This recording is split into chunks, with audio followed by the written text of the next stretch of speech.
धाराशिवच्या तुळजापूर येथून एटीएम मशीनमध्ये कंपनीमार्फत कॅश भरण्यासाठी गाडी घेऊन गेलेल्या कर्मचाऱ्यांना गाडी पंक्चर झाली असून पंक्चर काढून आणतो असे सांगत गाडीतील 85 लाख रुपयांच्या रकमेची गाडी चालकाने चोरी केली होती।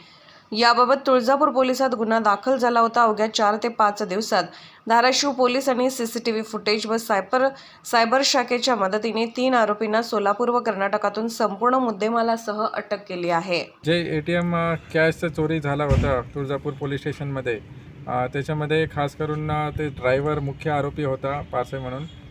त्याचं डिटेल्स काढल्यानंतर आम्हाला बाकी 2 आरोपी निष्पन्न झाला।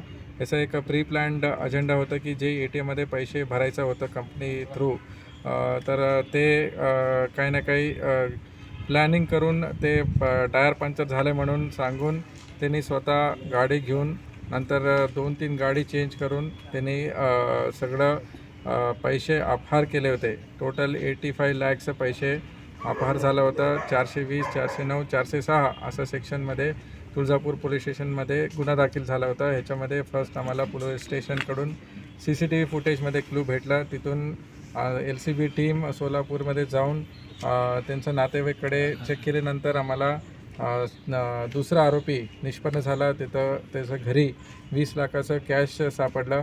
त्याचं इंट्रोगेशनमध्ये आम्हाला हे निष्पन्न झालं की ह्यांनी सिम चेंज करून मोबाईल चेंज करून कुठं कर्नाटक या बाहेर राज्यात गेलेलं असं माहिती भेटलं होतं।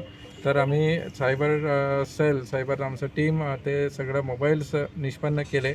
नंतर आम्हाला न्यू मोबाईल लोकेशन्स नवीन लोकेशन्स भेटलं। तर हे जे 2 आरोपी मुख्य आरोपी होते ते कर्नाटकमध्ये चामराजनगर म्हणून जिल्ह्यामध्ये होते। रात्री आम्ही त्यांचं टीमला कॉन्टॅक्ट केले, आमचं बॅचमेटच आहे तिथं। कर्नाटक पोलिसांनी आम्हाला खूप मदत केली। रात्री ते आरोपींना लॉजमध्ये ते शोधून काढले आणि आमचं टीम सकाळी पोचल्यानंतर इंट्रोगेशन केल्यानंतर त्यांच्याकडे एक 4.5 लाख 5 लाखापर्यंत त्यांच्याकडे कॅश भेटला। नंतर हे आरोपींना इतर रिटर्न आणून इंट्रोगेशन केल्यानंतर बाकी जे उरलेले पैसे होते तर कंप्लीट 100% पैसे रिकव्हरी झालेले आहे। पूर्ण एक कोऑर्डिनेशन टीमवर्क झाला।